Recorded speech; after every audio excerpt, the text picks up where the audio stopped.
Assalamualaikum warahmatullahi wabarakatuh dan salam sejahtera.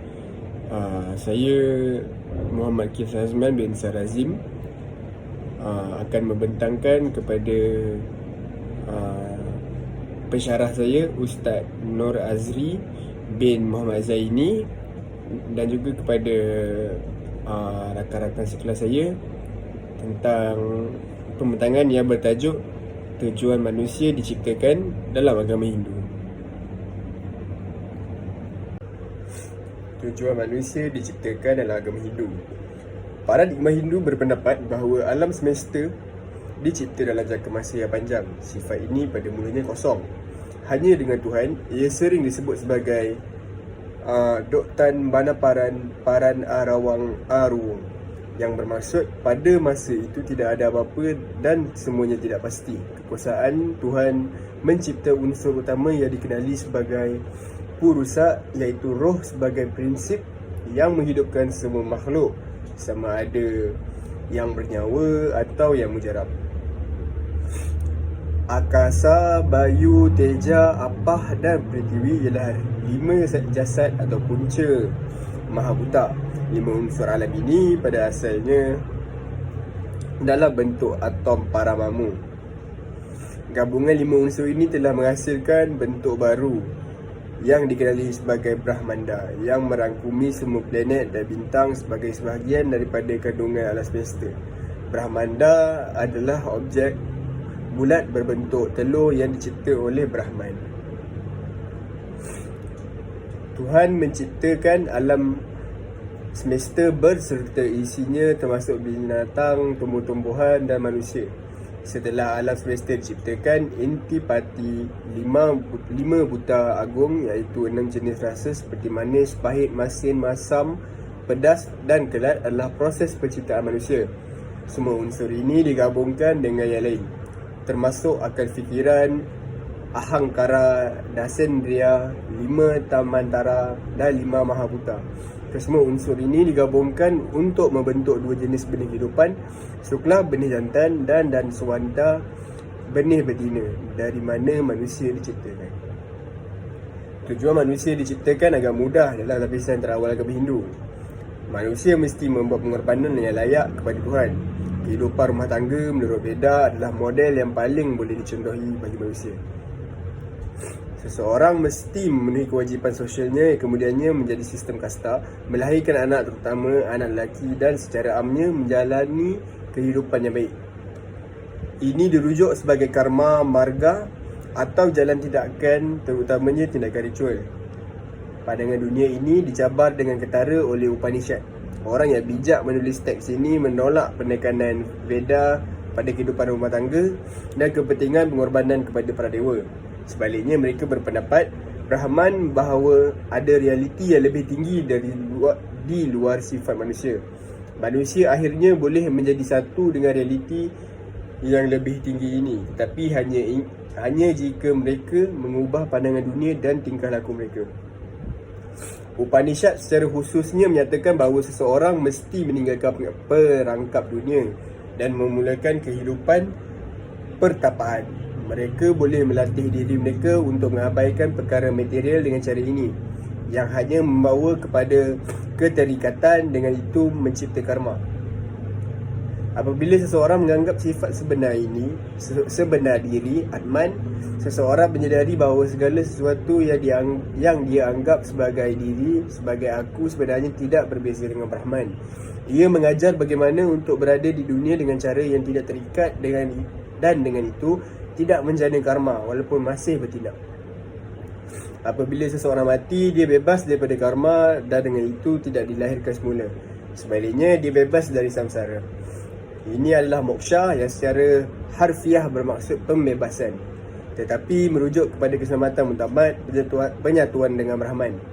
Untuk mencapai keadaan bebas karma ini, seseorang mesti membangunkan pemahaman yang tepat tentang sifat sebenar dirinya melalui meditasi dan analisis falsafah yang mendalam.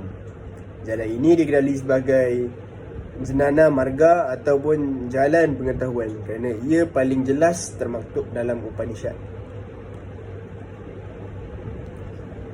Mencipta dalam damai.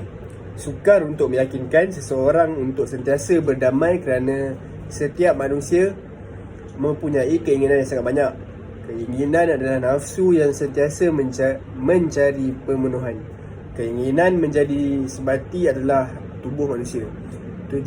Tujuan manusia diciptakan terbahagi kepada 4 bahagian dalam ajaran Hindu yang disebut Catur Purusa Artha. Yang pertama sekali Dharma, yang bermaksud sentiasa bertindak berdasarkan Dharma atau kebenaran.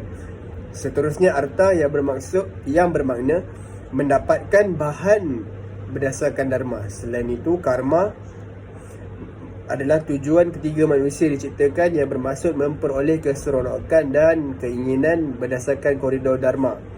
Yang terakhir adalah Moksha yang bermakna melepaskan ikatan duniawi dan menuju kesempurnaan rohani untuk mencapai kebahagiaan tertinggi yang menyatukan Atman dalam Brahman, iaitu Moksartam Jagadita Yaca Iti Dharma. Oleh itu, kama atau keinginan adalah wujud dalam sifat manusia. Tidak ada manusia tanpa keinginan. Keinginan lahir dari kama, inilah yang mendorong kejayaan dan kemajuan. Walau bagaimanapun, Dharma harus mengawal keinginan ini. Kerana jika tidak dikawal, keinginan yang kuat boleh membawa kepada penderitaan. Orang yang berjaya dalam hidup, seperti pegawai dan pemilik perniagaan, berjaya kerana mempunyai keinginan yang kuat untuk mencapai matlamat mereka. Namun keinginan kuat yang tidak terkawal dan diperoleh dengan cara yang salah akan menyebabkan mereka derita suatu hari nanti. Jadi bagaimana kita boleh memenuhi keinginan kita tanpa penderitaan? Dalam agama Hindu, sesuatu harus diusahakan dengan usaha tetapi tanpa mengambil kira hasilnya. Pada asasnya manusia tidak boleh wujud tanpa melakukan aktiviti kerana undang-undang. Kerana undang-undang rata memerlukan mereka berbuat demikian. Petikan ayat daripada kitab Bhagavad Gita. Menurut Bhagavad Gita yang suci, yang bermaksud hanya dalam pelaksanaan anda mempunyai hak, bukan dalam hasilnya. Jangan jadikan hasil kerja sebagai alasan dan jangan biarkan diri anda tidak melakukan apa-apa kerja.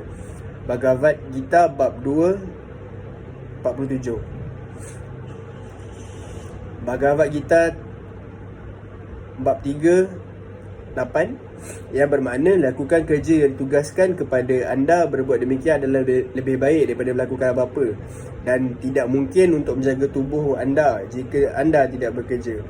Bhagavad Gita bab 3 ayat ke-9 yang bermaksud dunia ini juga terikat dengan hukum karma kecuali pekerjaan yang dilakukan sebagai dan untuk yatnya.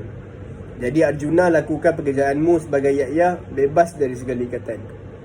3 ayat ini menekankan kepentingan mengubah keinginan menjadi karma atau kerja, kerana kita mesti sentiasa melaksanakan karma. Keinginan menjadi penorong untuk melaksanakannya. Walau bagaimanapun, hasil karma bukanlah matlamat utama kita. Lakukan karma sebagai satu bentuk kewajipan dan anggap semua karma tindakan kerja sebagai yatnya, pengorbanan. Kerana setiap tindakan yang kita lakukan sentiasa diikuti hasilnya, iaitu pala. Jadi untuk mendapatkan ganjaran yang baik, kita hanya perlu melaksanakan tugas dengan baik. Kerana keputusan yang baik akan menyusul jika anda lakukan kerja anda dengan baik. Begitu juga melaksanakan kewajipan yang tidak memuaskan akan membuahkan hasil yang negatif.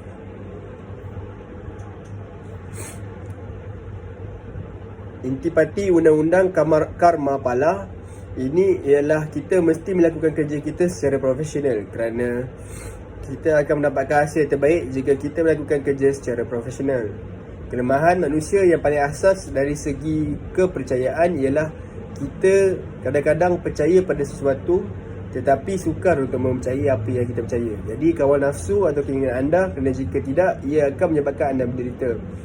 Bekerja berdasarkan kewajipan dan melaksanakan kewajipan tersebut secara profesional untuk mencapai hasil yang terbaik. Itulah manifestasi hukum karma pala.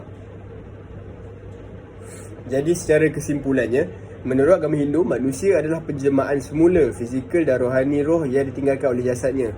Maka memikirkan tentang dirinya, tentang bagaimana proses kejadiannya, penciptaan mendorong manusia untuk melakukan penelitian terhadap jiwa dan rahsia.